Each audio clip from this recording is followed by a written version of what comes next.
मंडळी, या पद्धतीचा पाटवडी रस्सा कधी खाल्ला आहे का?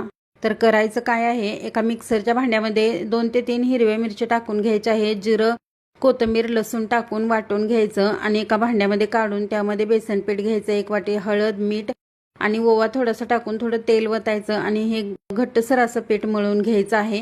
त्यानंतर आहे ते छोटं वाटण बनवून घ्यायचं. खोबरं, कोथिंबीर, त्यानंतर आलं, लसूण आणि एक कांदा मिडियम साईजचा, हे व्यवस्थित असं 2 ते 3 चमचे पाणी टाकून छान असं बारीक करून घ्यायचं. कढईमध्ये जिरं मोहरीचा तडका द्यायचा.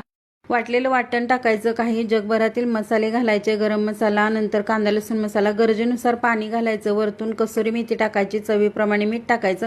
जो पिठाचा गोळा आहे त्याची चपाती लाटून घ्यायची आहे आणि या पद्धतीनं असे उभे काप करून घ्यायचे, कापण्याच्या आकाराचे, आणि हे उकळलेल्या रश्श्यामध्ये टाकून घ्यायचे. त्यानंतर वरतून कोथिंबीर घालायची आहे आणि छान असं मिक्स करून घ्यायचं आहे. पाटवडी रस्सा आपला तयार झाला.